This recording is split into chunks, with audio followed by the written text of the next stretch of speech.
저는 이제 11월 이 3주간 동안 동행이라는 주제로 하나님과 동행하는 인생의 아름다움에 대해서 함께 말씀을 나누려고 합니다. 오늘은 그 첫 번째로 창세기에 나오는 하나님과 동행하는 에녹에 대해서 함께 말씀을 묵상하려고 합니다. 1997년에 인생은 아름다워라는 영화가 상연된 적이 있습니다. 이태리에서 만들어진 영화인데 이 내용은요, 유택의 이태리 사람인 귀도 오페레체와 또 그의 아내 도라와 그리고 그 아들 조슈아에 관한 내용입니다. 나치가 이태리를 점령하고 그리고 유대인들을 포로 수용소로 감금시킬 때에 이 귀도도 유태인이었기 때문에 아들 조슈아와 함께 이제 포로 수용소에 갇히게 되죠.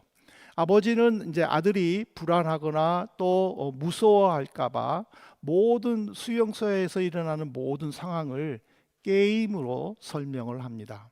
그리고는 그 아들에게 이렇게 말합니다. 이 모든 게임에서 다 이겨냈을 때에 그 사람은 반드시 탱크를 탈 것이다 라고 이야기를 합니다.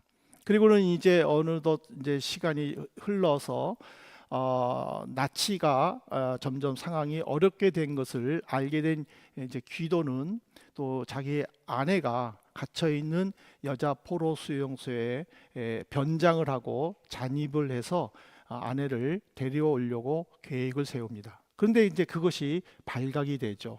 그래서 그는 이제 사형 집행장으로 끌려갈 때에 그 아들에게 이렇게 얘기합니다. 조슈아, 너는 반드시 여기에 있어야 돼.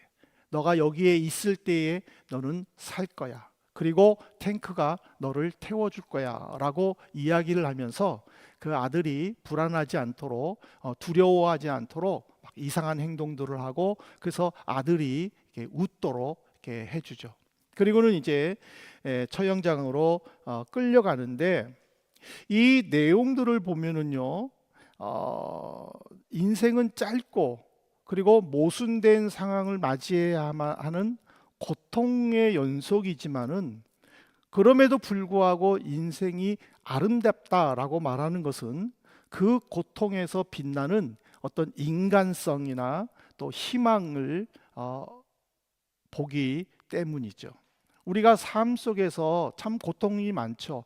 우리 형제님이 특별 찬송했을 때도 보면 그 여정이라는 것이 자체가 슬픔이고 또 기쁨이고 근데 어느덧 보면은 여기에 와 있고 이런 어떤 모순된 그렇지만은 그 자체 속에서 인생은 아름답다라는 거죠. 그러니까 절망적인 상황 속에서 어떻게 이 상황을 바라보느냐. 바로 이 귀도는 늘 긍정적이고 그리고 또 희망을 가지고 버텨냈던 그 인생을 통해서 정말 인생은 아름답다라고 말하고 싶었던 내용이 아닌가. 근데 이제 우리는 여기서 한 단계 더 올라가야 된다라는 거죠. 고통을 견뎌내면서 이겨내면서 그러면서도 낙심하지 않고 또 포기하지 않고 내가 힘듭니다. 내가 낙심에 빠졌습니다. 내가 수렁에 빠져 있습니다. 발버둥 쳐도 엉금엉금 기어가면서라도 가야만 되는 것은 바로 희망과 목표가 있기 때문이죠. 근데 여기서 이제 우리가 한 가지 더 앞장서야 된다고 앞서야 된다고 말하는 것은 뭐냐면 거기에 누구와 함께 있느냐라는 거예요. 인생은 고독하다라고 하죠. 외롭다라고 합니다. 왜?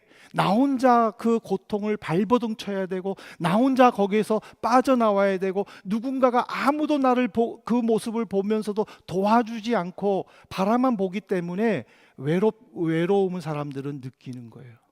하지만 우리 그리스도인은 성경을 통해서 무엇을 배웁니까?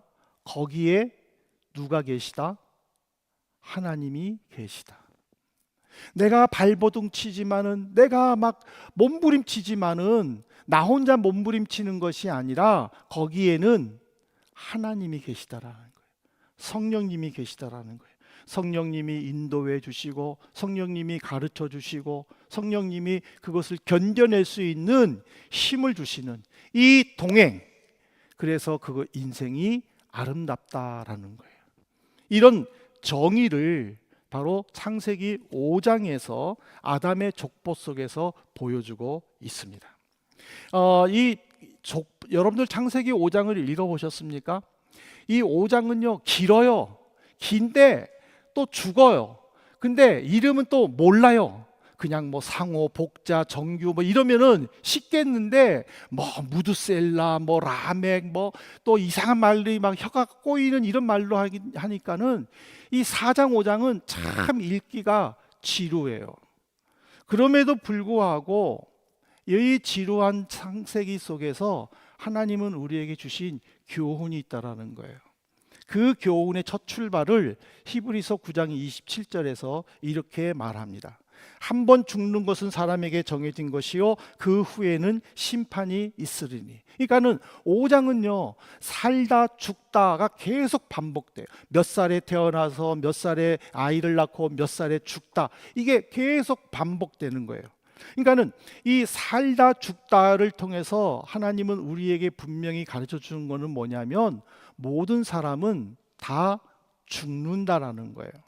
근데 죽으면은 끝이다라고 말하면은 되는데 그 이후에 심판이 있다라고 말을 하니까 이 죽음이 사람들은 공포가 되는 거예요. 두려움이 되는 거예요. 죽음으로 끝이다 그러면은요 두려움이 없어요. 내가 지금 가다가 교통사고로 죽었네? 끝이야. 그러면은 그거를 믿는 사람들은 두려움이 없는 거예요. 그렇지만은 그 이후에 심판이라는 게 있으니까 사람들은 그 죽음 자체를 두려움으로 받아들일 수밖에 없다라는 사실이죠. 이 심판 자체는 바로 하나님과 동행하는 사람에 대한 보상, 하나님과 동행하기를 거절하는 사람에 대한 마땅한 형벌, 이것이 바로 심판이라는 뜻이죠. 그러면 왜 이런 일이 나타나만 해야 했을까? 창세기 6장 5절부터 6절에 그 세상을 바라보신 하나님의 심정이 이렇게 기록됩니다. 여호와께서 사람의 죄악이 세상에 가득함과 그의 마음으로 생각하는 모든 계획이 항상 악할 뿐임을 보시고 땅 위에 사람 지으셨음을 한탄하사 마음에 근심하시고. 하나님은 당신의 형상으로 사람을 만들었다라고 성경은 기록했죠. 왜 우리가 하나님의 형상으로 만든 바 되었는가? 그거는 하나님과의 교제, 하나님과의 동행을 하나님은 원하셨기 때문이라는 거죠. 그렇지만 인간의 욕심으로 말미암아 죄가 들어왔고 그로 인하여 결국 하나님은 이 세상을 심판할 수밖에 없다라는 거죠. 이 세상의 심판은 사람을 향한 심판만이 아니라 하나님이 만드신 모든 자연도 포함됩니다. 그래서 하나님의 심판 속에는 새들과 짐승들도 모두 죽을 수밖에 없던 것이 창세기 6장 7절에 기록되죠. 근데 이 와중에 유일하게 한 사람만이 죽음을 맛보지를 않았습니다. 바로 에녹입니다. 에녹의 이름의 뜻은 전수자라는 뜻입니다. 아담의 7대 손이고요. 근데 성경에서 기록된 가장 오래 산 사람이 무두셀라로 969세로 기록되어 있죠. 그 무두셀라의 아버지가 바로 에녹입니다. 근데 창세기 5장 22절에 보면은 이 에녹에 대해서 무두셀라를 낳은 후 300년을 하나님과 동행하며 자녀들을 낳았으며 라고 되어 있습니다. 동행이라는 것은요 지속적인 행동을 의미하죠. 즉 에녹은 한 번 하나님을 의지하고 나는 이제 됐어 이 말하면 끝이야 라고 만족한 것이 아니라 하나님이 부르실 때까지 동행했다는 거예요. 그렇다고 그가 세상과 동떨어져서 세상을 등지고 하나님만 섬긴 것은 결코 아닙니다. 자녀들을 낳았다라는 것은 그가 자녀들을 계속적으로 낳았고 그거를 위해서 그는 일을 해야만 했다라는 뜻이에요. 즉 가정을 위하여 경제 생활을 하고 사회 활동을 했지만은 하나님과 동행하는 그 삶만큼만은 철저하게 지켰다라는 것을 가르쳐 줘요. 우리가 사회생활하고 경제생활하고 학교생활하지만은 얼마나 힘이 듭니까? 이 주일날에 조금 더 오래 자고 싶은 유혹들을 수없이 많이 느끼잖아요. 그냥 조금만 더, 조금만 더, 조금만 더. 예. 그렇지만은 에녹은 그 조금만 더 하는 그 유혹을 극복했다라는 거예요. 하나님 300년 동안 하나님이 부르실 때까지 그가 하나님과 동행했다라는 것은 그는 여전히 사회 활동 속에서 힘듦이 고통이 연속이었지만은 그럼에도 불구하고 하나님과 함께하는 그 우선순위를 끝까지 붙잡았다라는 것을 우리에게 가르쳐 주는 거죠. 이거를 통해서 하나님은요 우리에게 세 가지를 교훈해 주셔요. 첫 번째는 뭐냐면 하나님과 동행하는 삶은 믿음의 삶이라는 사실이에요. 믿음이라는 것은요 의지, 누군가를 기대는 거죠. 의탁, 모든 것을 맡긴다는 것을 의미합니다.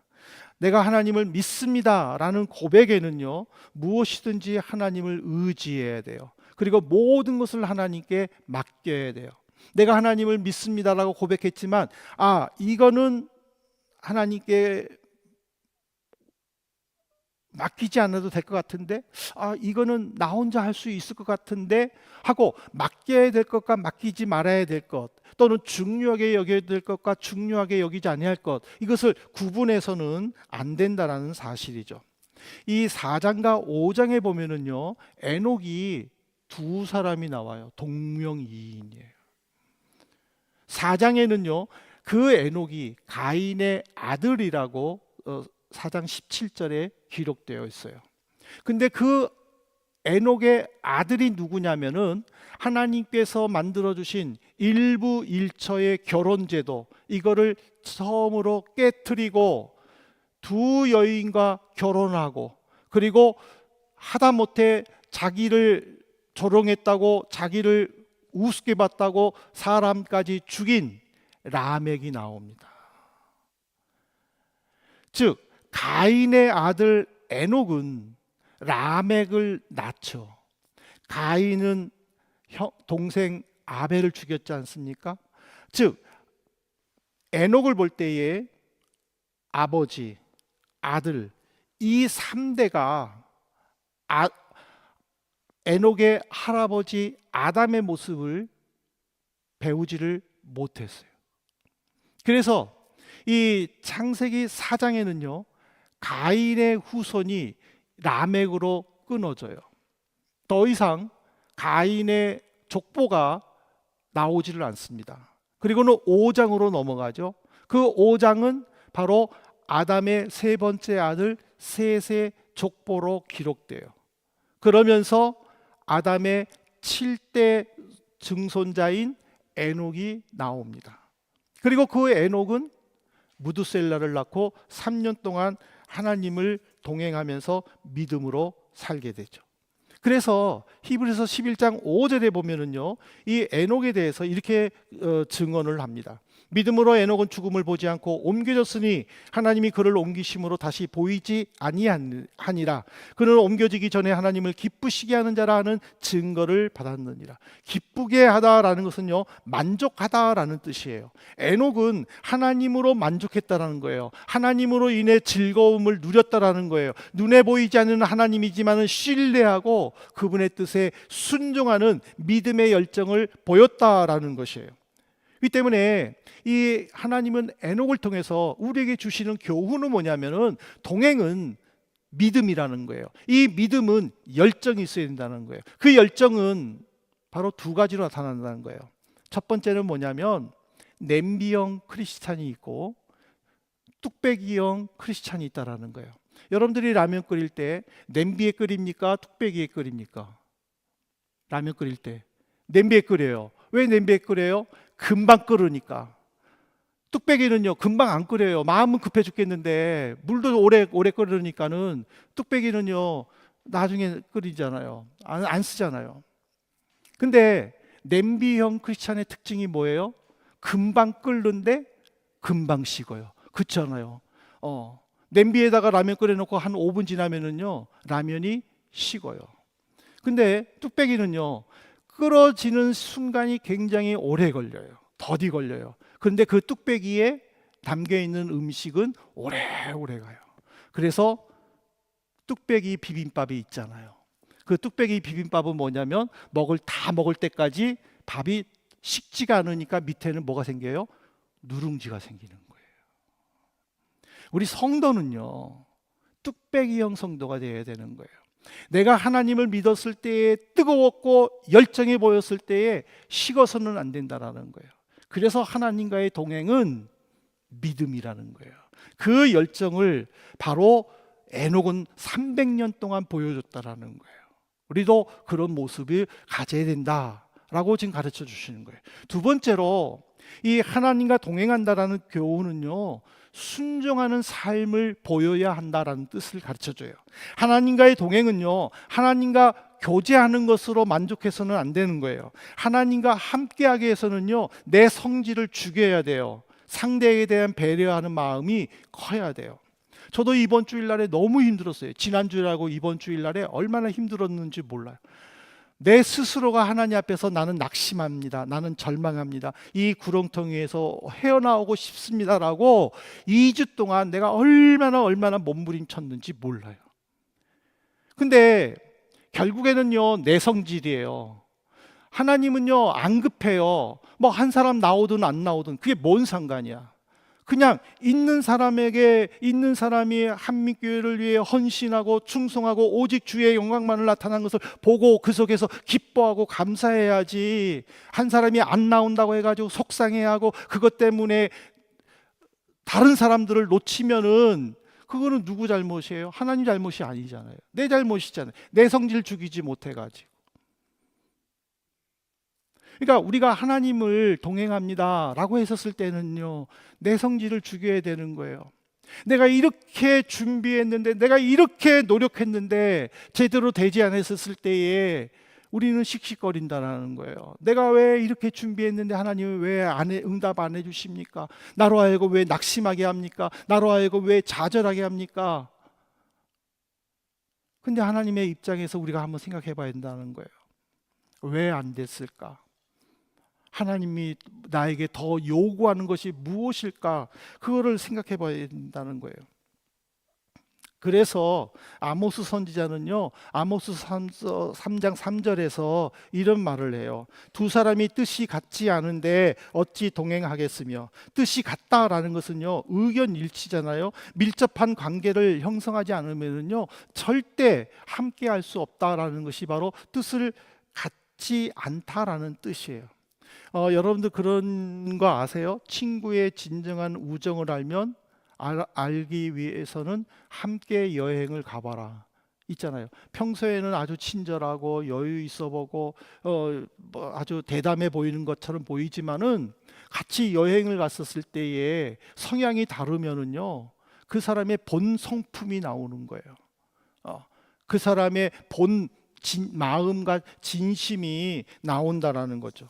하물며 신앙생활에 있어서도 삶에서 하나님께 절대적인 충성이나 순종이 없는데 어떻게 위기와 고통 속에서도 하나님을 신뢰할 수 있느냐라는 거예요.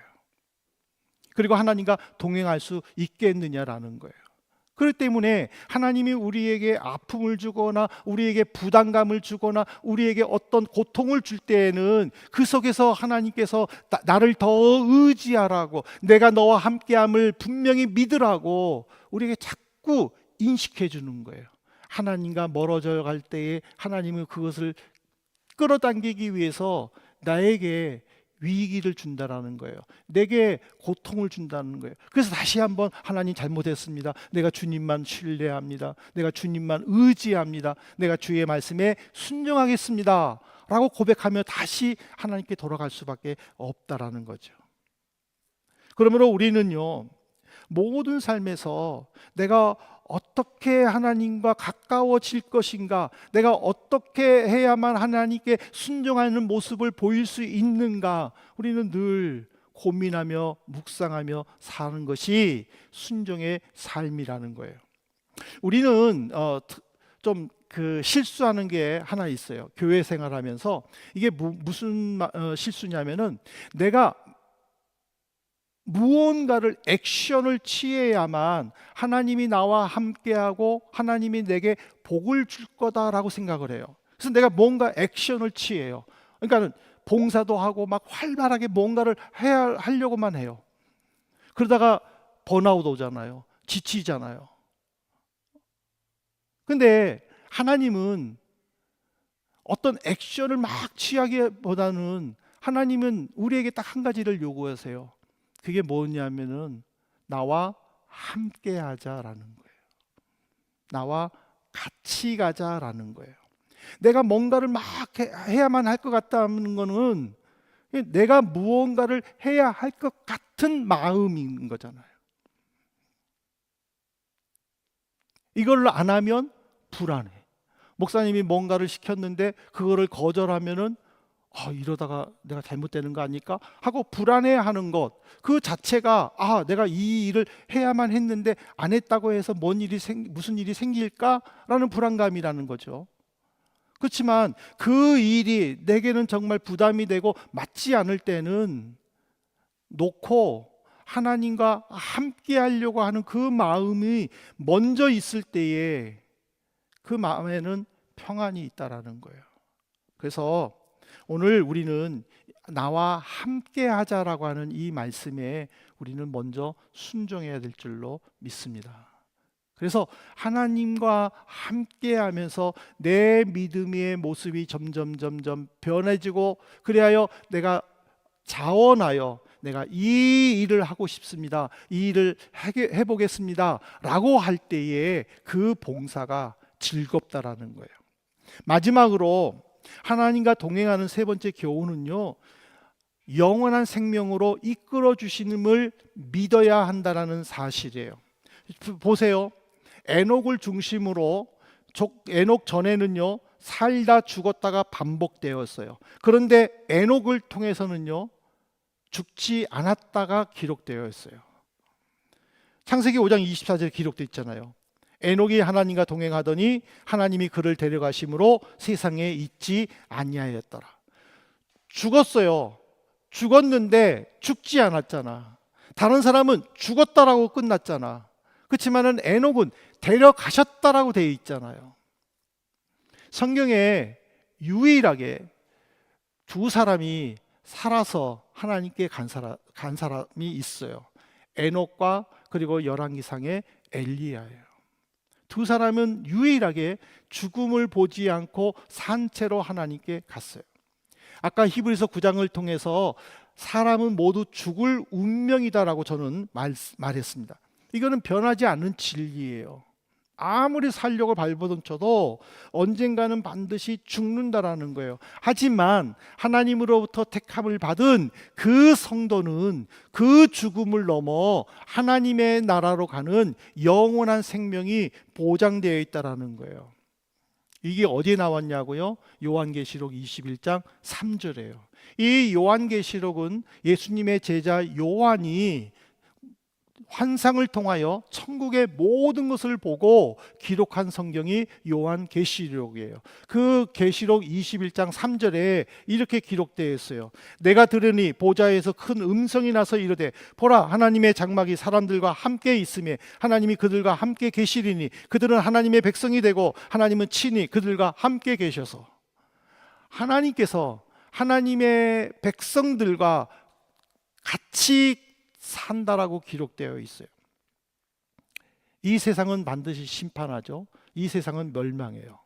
그래서 많은 사람들은 제3차 세계대전이 지구의 멸망이다라고 봐요. 그래서 그 3차 대전이 일어나지 않도록 또 지구에 재앙이 나타나지 않도록 핵을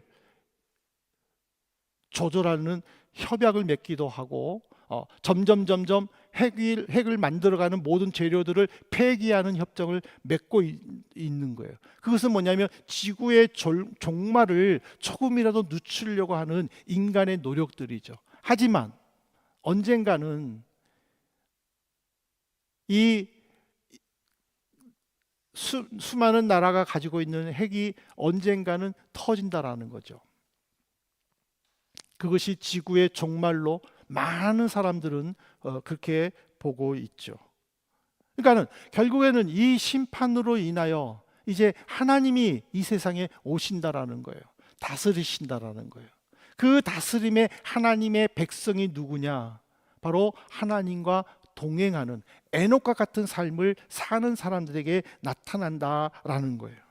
그러므로 우리 그리스도인들에게는요, 죽음은 죽음의 끝이 아니라 죽음 이후의 생명으로 인한 삶의 기쁨이 있다라는 거예요. 이 때문에 많은 성도들이 죽음에 대하여 두려워하지 않을 수밖에 없는 것은 하나님이 나와 함께 한다라는 것이죠. 그러니까 우리가 이 사실을 하나님과 동행하면서 배워가게 된다라는 거예요. 그리고 그것을 깨달았을 때에 정말 하나님과 함께하는 삶이 그 인생은 아름답구나라고 고백할 수 있다라는 사실이죠. 이제 말씀을 맺겠습니다. 인생은 아름다워라는 그 영화는요, 슬픈 영화예요. 왜냐하면 이 주인공 귀도가 나치에게 총살을 당하기 때문입니다. 그럼에도 불구하고 이 감독이 인생은 아름답다라고 말하고 싶은 것은 고난 속에 있어도 그 인생은 아름답기 때문이라는 거죠. 그래서 그 감독은 포로 수용소라는 최악의 고통 속에서도 늘 주인공이 긍정적으로 또 소망을 가지고 밝게 살아가려고 노력하는 모습들을 굉장히 사실적으로 표현해 줬습니다. 근데 현실은 영화와 다르잖아요. 영화는 그냥 한 커트 한 커트잖아요. 그렇지만은 현실은 어때요? 이런 말씀을 듣고도 내가 그래 고통스러워. 그렇지만 이 고통을 내가 넘고 나면은 반드시 극복하면 나는 잘 될 거야라는 희망을 가질 수 있겠죠. 그렇지만은 현실은 어떻게 돼요? 현실은 또 도전했는데 또 고배야. 내 계획대로 되는 게 하나도 없어. 이것이 우리의 현실 아니냐라는 거예요. 그러면 결국에는 낙심하고 또 주저앉을 수밖에 없다라는 거죠. 이런 그 연속의 아픔의 연속에서도 내가 버틸 수 있는 것은 뭐예요? 바로 하나님과 동행이라는 거예요. 하나님과 동행할 때에 나는 일어날 수 있다라는 거예요. 나는 일어날 때에 하나님은 나를 세워주신다라는 거예요. 앉아있는 사람에게 일어나 라고 누군가가 말해서 일어나려고 할 때에 손을 잡아줄 수 있는 거예요. 야, 일어나, 앉아있지 마 라고 하는데 나는 들어 누울 거야 하고 있는 사람에게는요, 손을 내밀 수가 없는 거예요. 일어나, 내가 일으켜 세워줄게 하고 손을 내밀 때에 그 손을 잡을 때에 일어날 수 있다라는 거예요. 하나님과의 동행이라는 것은 뭐냐면 내가 일어나려고 힘을 쓸 때에 근데 힘은 없어. 그럴 때에 하나님이 일으켜 세울 때에 힘이 생긴다라는 거예요. 그 하나님과 동행할 때에 그 다음에 문제는 인생은 아름답다 결론이라는 사실입니다. 오늘 이 말씀은요, 과거가 아닙니다. 이 말씀은 현재 진행형입니다. 지금도 이 말씀이 이루어질 수 있다라는 사실입니다. 오늘 우리가 결심할 것은 나도 에녹처럼 하나님과 동행하고 싶다. 내가 정말 어떤 믿음인지는 모르지만 하나님께 인정받는 믿음을 가지고 싶다. 내가 어떻게 순종해야 될지는 모르지만 그러나 말씀을 읽으면서 매일매일 주어지는 큐티 속에서 본문 속에서 내가 순종해야 되겠다. 그래서 내가 하나님과 동행해야 되겠다 라고 결심할 때 하나님은 힘을 주신다라는 사실입니다. 사랑하는 성도 여러분, 이 말씀에 용기를 내십시오. 나도 에녹처럼 동행하고 싶다. 한순간의 결심으로 단 한 번의 순종이 아니라 끝까지, 그 끝이 어딘지는 모르지만 내가 끝까지 한번 그 길의 끝을, 이 길의 끝을 한번 가보자 라고 결심할 수 있기를 바랍니다. 여러분들의 가는 길이 끝이 무엇입니까? 여러분 모르잖아요. 그 길 끝까지 가보겠다고 여러분들이 하나님 앞에 순종하면서 결단해 보시기를 바랍니다. 그럴 때에 여러분들의 인생은 아름다울 줄로 믿습니다.